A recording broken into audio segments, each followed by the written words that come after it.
Mesdames et messieurs, bonsoir et bienvenue à cette édition, le sommaire.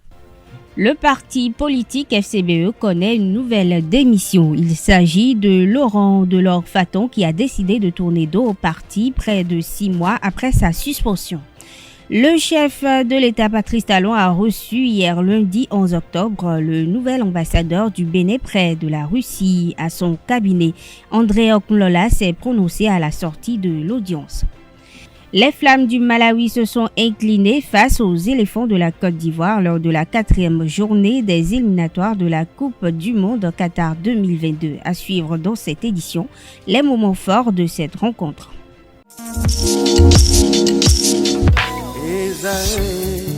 Étudiantes, étudiants, parents d'élèves, nouveaux bacheliers, vous recherchez une école adéquate de formation professionnelle et pratique pour vos études supérieures? Une seule référence, ESAE. ESAE vous offre des demi-bourses et réductions dans toutes ces filières.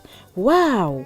Payez 300 000 au lieu de 550 000 en licence 1, 2 et 3 en journalisme, réalisation, sciences de gestion, administration des affaires, sciences économiques et sciences juridiques. En master 1 et 2, 670 000 en journalisme et 550 000 en sciences de gestion et administration des affaires au lieu de 1 070 000. Écoutez, pour les 100 premières inscriptions en administration générale et administration des finances, payez 450 000 au lieu de 550 000 pour la licence 1, 2 et 3. En master 1 et 2, payez 870 000 au lieu de 1 070 000. Alors, rendez-vous vite à ESAE pour la rentrée académique 2021-2022. Les deuxième et troisième années démarrent le 20 septembre 2021 et la première année le 11 octobre 2021. Informations et renseignements, ESAE Cotonou, 3e rue à droite en quittant le carrefour Jador pour la BIBE Jéricho. Téléphone 96 80 55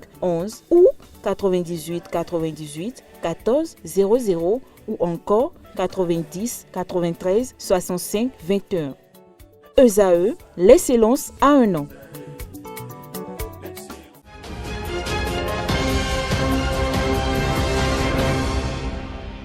À nouveau, bonsoir. Le nouvel ambassadeur du Bénin près de la Fédération de Russie, André Okunlola, a été reçu en audience ce lundi 11 octobre par le président Talon.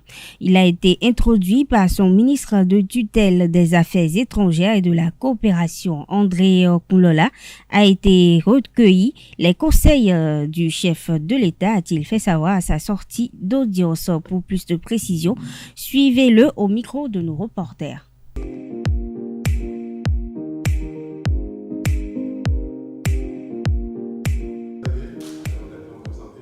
Après cette visite de courtoisie où je lui ai exprimé ma gratitude, le chef de l'État, par contre, a pris la parole pour d'abord me féliciter et aussi me donner les dernières instructions qu'il faut pour que la redynamisation donc, de la coopération entre le Bénin et la Russie puisse être une réalité.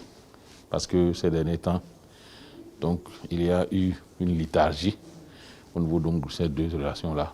Et le chef de l'État a été clair, m'a donné des orientations claires qui me permettront d'établir donc mes activités, mes feuilles de route. Les autres juridictions qui sont sous Moscou, près de 10 à 11 pays, des orientations claires ont été données par le chef de l'État dans ce sens aussi. Donc il faudrait qu'aujourd'hui qu'on puisse réchauffer ces relations-là afin que la diplomatie puisse participer véritablement au développement de notre pays. Et pour le faire, c'est de pouvoir identifier des investisseurs dans ces différents pays qui pourront venir donc dans notre pays, connaître le Bénin, révéler le Bénin et investir, qui s'installent et que nos compatriotes puissent travailler et aussi booster donc, l'économie de notre pays. Voilà pourquoi j'ai été reçu par le chef d'État et je suis très heureux et je profite pour vous exprimer toute ma gratitude et ma reconnaissance et ma fierté donc de recevoir ce matin toutes ces orientations-là qui sont claires. Vous savez, le chef de l'État, ces choses sont précises. Et je crois qu'avec ça, je suis vraiment très content et je crois que je vais rejoindre mon poste et les choses, je vais tout faire pour les bouger parce que j'ai dit au chef de l'État que je m'engage à aller dans ce sens-là. Les démissions se poursuivent au sein du parti Force Okori pour un Bénin émergent suite au départ de l'ancien DG de l'ONAB.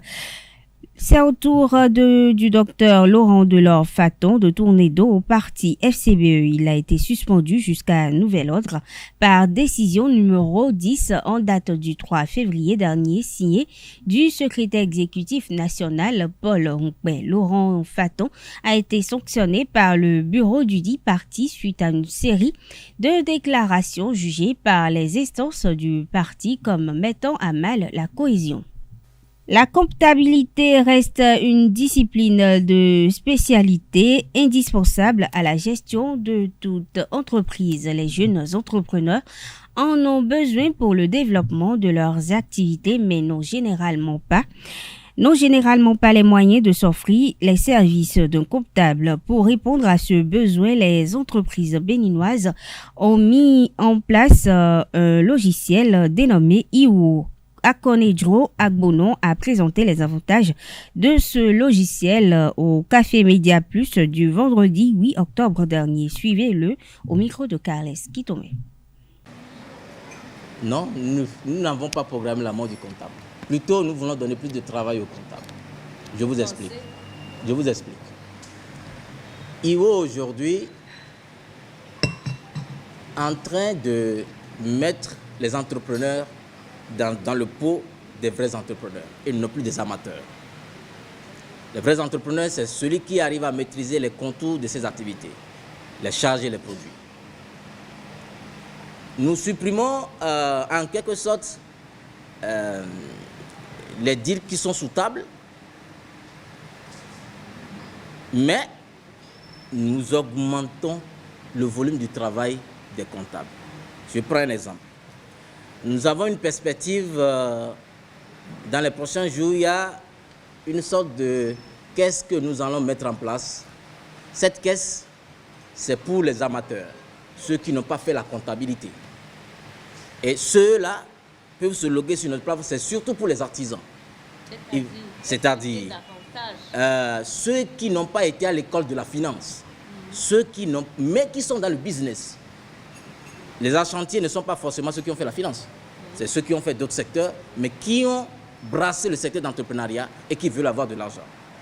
Mais quand vous avez commencé une activité, quand vous faites duper déjà dès le bas et dès l'entrée, vous fermez la porte et vous rentrez. Mais si vous subsistez dans le secteur, vous pouvez donner plus de l'argent à celui qui vient en service chez vous. C'est-à-dire, notre caisse aujourd'hui, si c'est un tailleur qui veut se mettre à jour vis-à-vis de l'État et veut applaudir tous ses bilans et veut être clean, d'ailleurs, mais ce qui est moins cher que les gens ne savent pas, quand ils sont dans l'informel, ils ne le savent pas, parce qu'aujourd'hui, vous pouvez payer des impôts à 10 000, mais vous êtes réglo avec l'État. Quand cet entrepreneur commence par grandir avec IWO, à un niveau donné, on demande à l'entrepreneur, vous ne pouvez plus être seul, vous devez être fait assister. C'est catégorisé. Nous faisons sortir plus d'entrepreneurs qui sont dans le background, comme le dit en anglais. Dans le background, on est en train de faire sortir plus d'entrepreneurs et plus d'entreprises qui seront viables à l'avenir. Et ceux-là seront confiés à des comptables qui vont gérer à ce moment-là. Le logiciel IWO permet de donner une formation minimale à l'utilisateur jusqu'à ce que ses activités aient la taille qui nécessite l'intervention d'un comptable.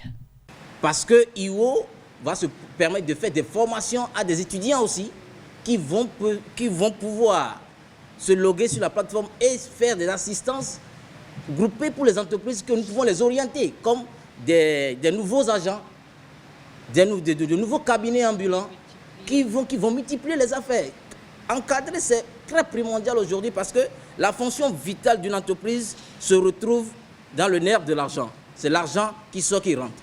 Si vous arrivez à cadrer la sortie et les entrées, vous sortez du trou noir, vous allez vivre de ce que vous êtes en train de faire.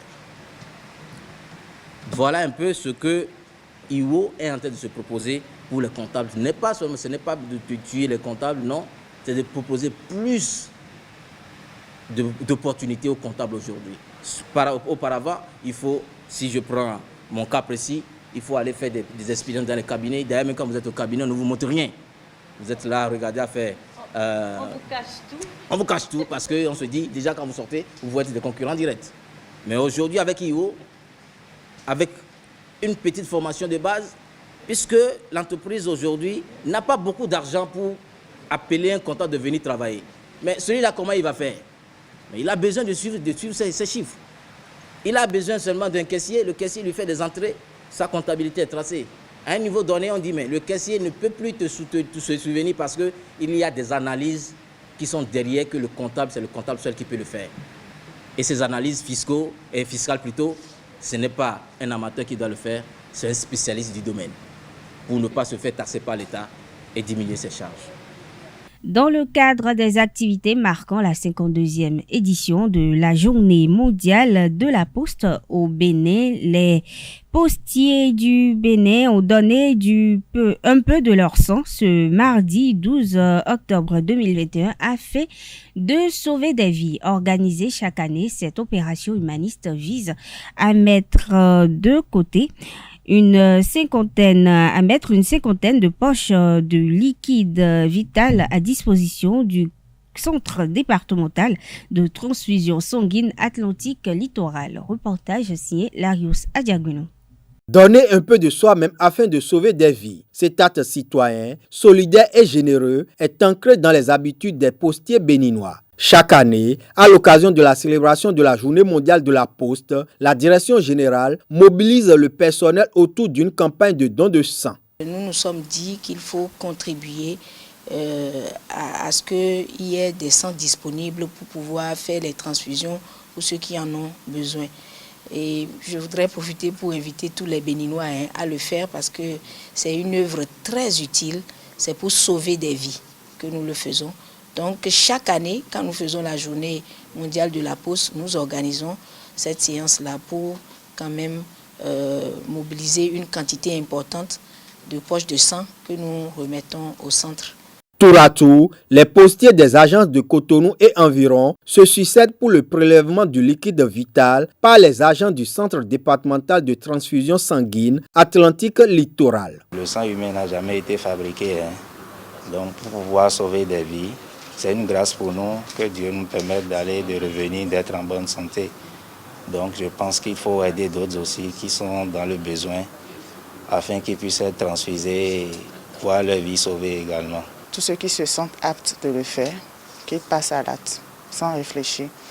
Parce que nos enfants, nous-mêmes, nos parents, nos amis, nos proches, quelqu'un en aura besoin un jour.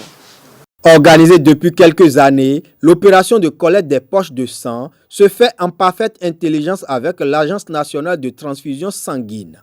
Comme feedback, nous avons déjà l'agence de la banque de sang qui vraiment nous remercie parce que les poches qu'ils arrivent à prendre ici les aident quand même à sauver des vies.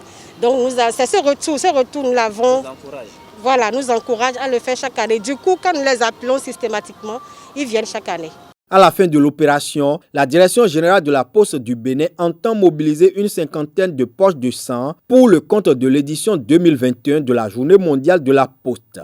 La directrice générale de la Poste du Bénin, Judith Glidia-Tiakpe, décline les différentes activités qui vont marquer la célébration de la Journée mondiale de la Poste édition 2021 au Bénin.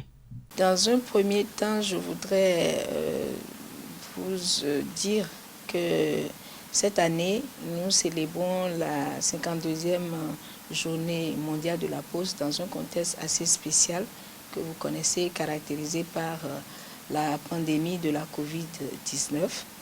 Et ça fait que les activités qui ont été organisées l'ont été dans le strict respect des gestes barrières.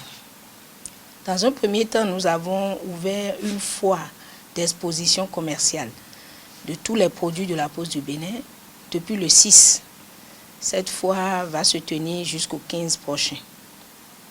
Le 8, il y a une journée ouverte au niveau de notre centre philatélique à Ganri, aux élèves. Aujourd'hui, c'est la séance de don de sang. Donc, les postiers sont en train de donner leur sang. Et le 19, ça va être la journée même, la célébration de la journée mondiale de la poste au Bénin. Et nous aurons 2 activités phares. Dans un premier temps, nous allons lancer le Post Mobile Banking. C'est un push and pull avec MTN et Move. Donc, les clients de la Poste qui ont des comptes CCP et CNE pourront opérer avec leur numéro Move Money et leur numéro Mobile Money Momo. Pourront faire des retraits et déposer de l'argent aussi. Donc c'est une grosse activité que nous allons lancer le jour-là même, sous le haut parrainage du ministre d'État chargé de l'économie et des finances, qui est notre ministre de tutelle depuis le 25 mai passé. Comme vous le savez, le chef de l'État, tout le gouvernement a trouvé que c'était une nécessité pour nous d'avoir une banque postale. C'est pour ça que nous sommes sous la tutelle du ministère de l'économie et des finances depuis. Deuxième activité, ça va être la célébration même. Et au cours de cette célébration, qui aura lieu dans l'après-midi, nous allons distribuer les lots aux lauréats du concours épistolaire que nous faisons chaque année. Et également des lots à ceux qui ont gagné le concours CNE, concours Tombola, j'allais dire CNE. Voilà à peu près les activités que nous sommes en train de mener cette année. Autre élément dans cette édition, au-dessous de l'échangeur, la route Godomé-Calavi est dans un état de dégradation avancée. Une équipe de notre rédaction a fait le constat ce 12 octobre. Suivez le récit d'Anaël Dohou. Pavés enlevés, routes dégradées, apparition de dos d'âne rendant la vie difficile aux pratiquants, c'est le constat effectué à l'entrée de Godomé passant sous l'échangeur. Cette route est un calvaire pour les citoyens. On a trop de difficultés sur cette voie. Par rapport à cette voie, les dos d'âne, c'est devenu dos d'âne sans dos d'âne. Et la voie est très gâtée, des trous. S'il n'y a plus maintenant, tu ne peux pas passer. Il y a des gens, même des fois, ils ne savent pas qu'il y a trou là. Les gens vont aller rentrer dans les trous. C'est une difficulté très grave. Ils n'ont qu'à essayer de revoir la voie, le pavé là, ils n'ont qu'à essayer de revoir ça. La grande trou là, si quelqu'un est rentré dedans, c'est un accident. Déjà, voir la route, c'est un peu rempli de dos d'âne, de pavés et autres. Pas plus tard, avant-hier, je prenais par ici, du coup, j'ai fait tomber mon sac. Si je ne m'étais pas précipité de me garer à côté, je pense que je me serais déjà fait percuter par un véhicule. Disons, la semaine passée, ce qui a créé un petit embouteillage. Du coup, la voie n'était pas trop passable et ça a pris du temps avant d'être libéré. Face à cette lutte de toujours, les usagers de cette route font appel aux autorités.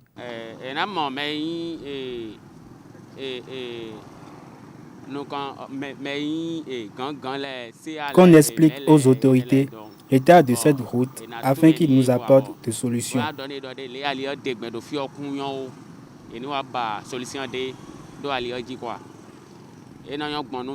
J'aurais bien aimé que le maire, je ne sais pas trop s'il peut solliciter, et on sollicite bien l'aide du maire et puis du chef de l'État pour pouvoir mettre en bonne œuvre les démarches à suivre pour pouvoir réparer cette voie, sinon ce n'est pas du tout praticable en fait. La doléance que moi j'ai demandé aux autorités de venir nous faire, c'est de venir nous réparer la voie là, au moins la voie là, pour que les difficultés qu'on est en train de traverser sur cette voie là, les difficultés là, ça doit s'arrêter.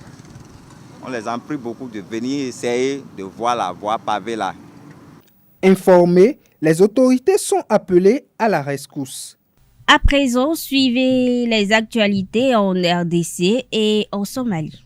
En RDC, le processus de désignation du futur président de la CENI est au point mort. Les confessions religieuses à qui incombe la charge de le désigner ne s'entendent toujours pas et l'ultimatum fixé aux confessions religieuses par le bureau de l'Assemblée nationale est largement dépassé. C'est l'une des rares questions qui font l'unanimité au sein de la classe politique. Les élections ne doivent pas se dérouler au-delà de 2023. Dans le camp du pouvoir comme de l'opposition et même chez les religieux, on soutient qu'il faut commencer à préparer ces scrutins d'air maintenant. Mais l'enlisement de la situation actuelle n'aide pas. Corneille Nangaa, président sortant de la CENI, insiste sur le début des opérations techniques qui permettront de respecter le délai constitutionnel. Les projecteurs sont braqués sur les questions plus politiques. Le tout dans un contexte où les agents de la CENI accusent 10 mois d'arriérés de salaire. Toujours en RDC, la province de la Mongala a décrété un deuil de 3 jours depuis hier, lundi 11 octobre, une semaine après un terrible naufrage sur le fleuve Congo. Au moins 61 corps ont été repêchés et il y a seulement une quarantaine de rescapés. Le naufrage sur le fleuve Congo s'est produit à la hauteur du territoire de Bumba dans le nord-ouest du pays. L'embarcation naviguait de nuit et transportait plus de 300 passagers. Les autorités pointent la surcharge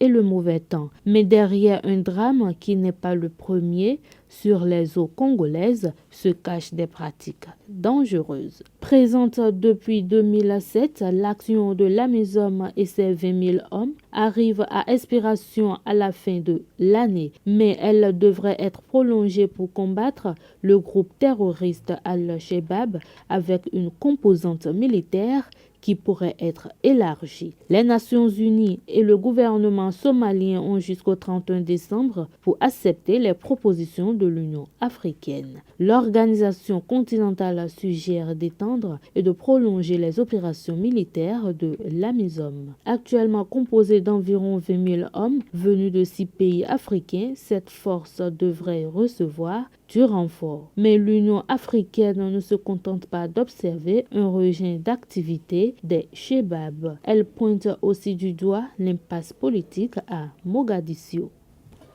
Sport pour finir, les éléphants de la Côte d'Ivoire se sont imposés dans la douleur face aux flammes du Malawi 2-1 lundi lors de la 4e journée des éliminatoires de la Coupe du Monde Qatar 2022. Et pourtant, les poulains de Patrice Baumel ont bien entamé leur match en ouvrant le score dès la 2e minute grâce au Gunnarsson Nicolas Pepe. Mais à la 20e minute, Kouda Mouyaba va égaliser pour les Malawites. Franck Kessié va offrir la victoire aux Ivoiriens sur un penalty après l'heure de jeu. Revivez les 3 buts de cette rencontre.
Grâce à ce succès étriqué, la Côte d'Ivoire garde les commandes du groupe D avec 10 points au compteur. Patrice Boumel, le sélectionneur ivoirien, et son homologue malawite Meke Moissé ont fait la lecture du match en conférence après match.